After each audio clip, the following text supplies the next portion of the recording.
Hello everyone, good day. My name is Engineer Favor White. I am here to make a presentation on characterization of a to sand deposit for its suitability as foundry or molding sand.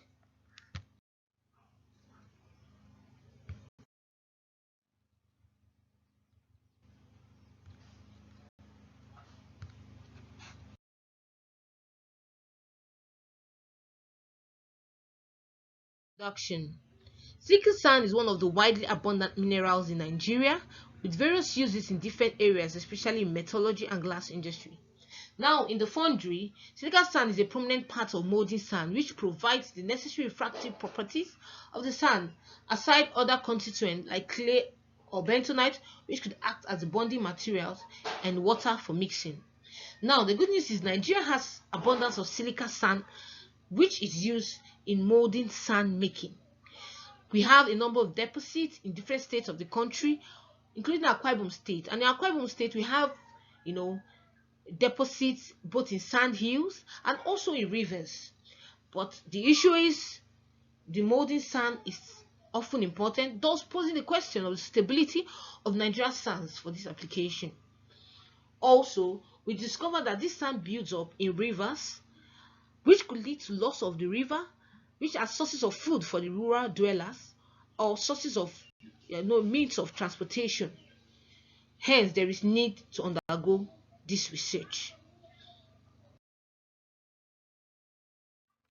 Introduction. Also, for a sand to be considered suitable for use as molding sand, it should be consisted largely of grains of silica together with 5 to 6% clay to act as a binder. Now, in light of investigating the stability of some Nigeria silica sand for foundry application, various works have been done, which include works by Nsukka. He investigated the foundry properties of River Niger sand located behind Ajaokuta town with kaolin and bentonite. He discovered that kaolin had a stronger influence on the bonding properties of the sand than bentonite. He also discovered that without these binders, the sand had poor properties. Also, Ayola et al. Worked on Oshobo sand deposit using bentonite and coal dust as binders. He discovered that an increase in moisture content led to an increase in the properties of the sand, except for that of the permeability, which decreased with an increase in the moisture content. And other researchers also did research on Nigerian sand. Now, in all these findings, its sand remains one that has not been explored, hence the need for this research. Materials and methods. The materials used in this research include silica sand, obtained along the river band of Ntak Inyang River into local government area of Akwa Ibom State. Then we also have the locally available bentonite and coal dust. Now, this slide shows pictures of the collection of the sand from the riverbed, the drying of the sand, and the mixing of the sand with bentonite and coal dust.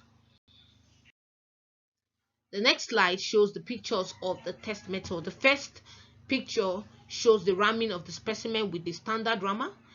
The next picture shows the attaching of the test tube to the permeability tester, and the last picture shows the shatter index testing of the specimen. The test method.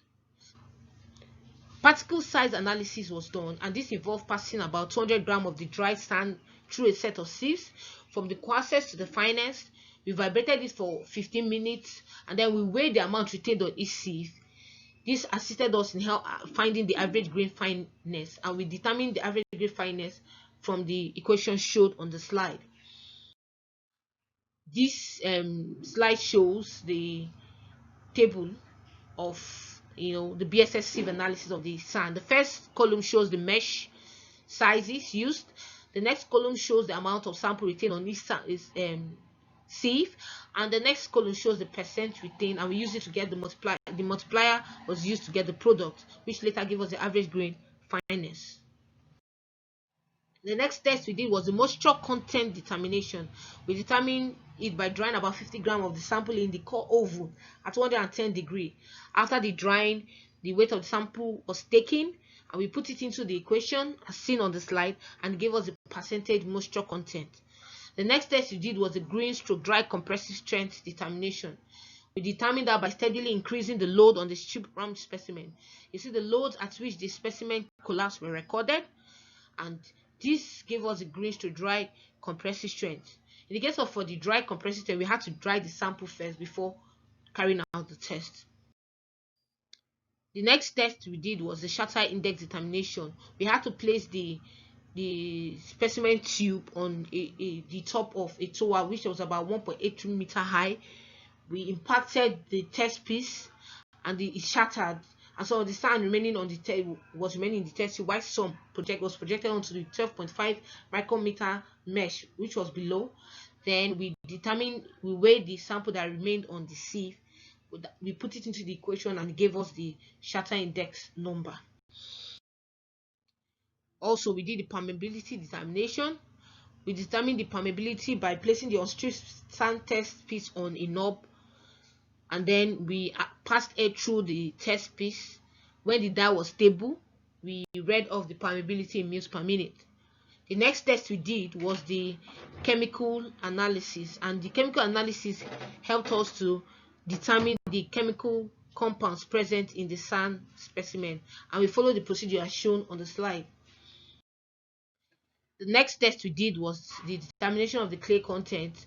We had to wash about 50 grams of the sample with water and about 20 grams of tetrasodium pyrophosphate continually and with water until we got a clear sand water solution. Then we measured the final weight and we put it into the equation as shown on the slide, and that gave us the percentage clay content. Result and discussion. The first table you can see is the chemical analysis of the sand, and the table shows us that about major constituent of the sand was silica. It constituted about 87.58% of the sand. Then we had other compounds like alumina, iron oxide present in minute quantities. The next table shows us the average composition of sand grains and the clay binder present in the sand. We can see that the clay showed about 13.69%. This is a false clay content because the sand did not have natural binding ability. This clay content seen should be as a result of the sea content being present in the sand that was washed off. Now the next table showed the measured Foundry properties of the sand using varying percentage of water only as binder. In testing this, we discovered that it didn't give us any green strength, showing that the sand does not have natural bonding ability. The permeability and shatter index values gotten were high values as a result of the loose nature of the grains of the sand.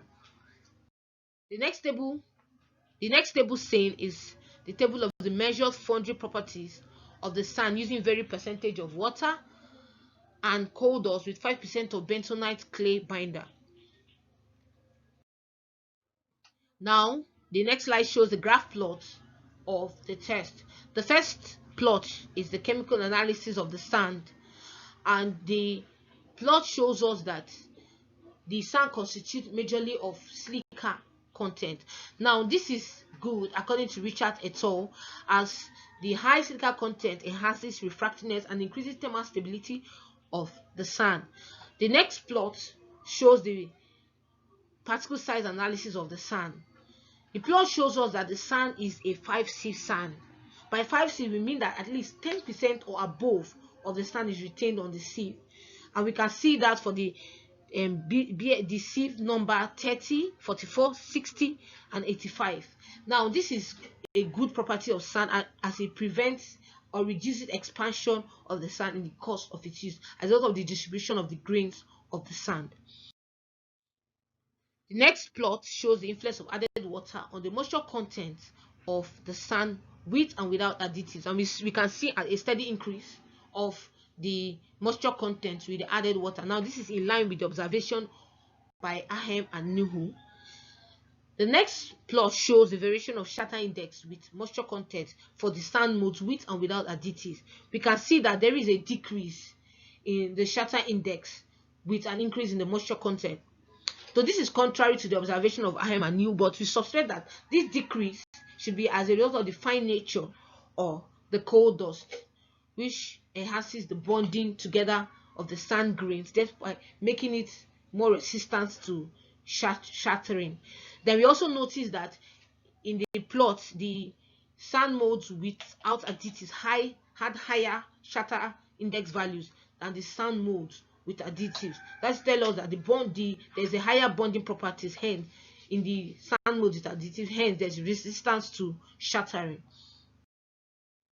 The next graph shows us the variation of permeability with moisture content for the sand molds with and without additives.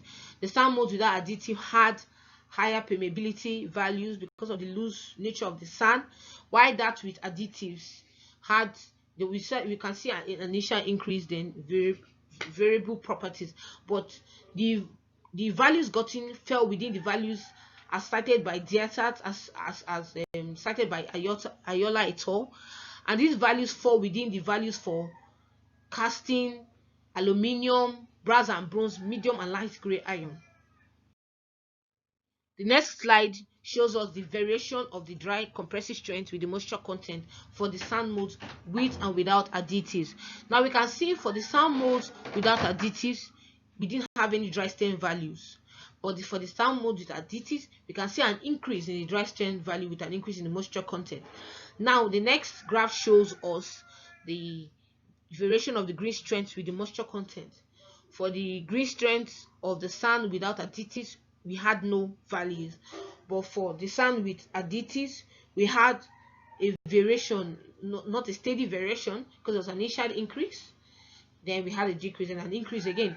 Now we saw that the temper point of the sand coincided with the moisture content of 4.3%, coal dust content of 6.5%, and also the bentonite content of 5%.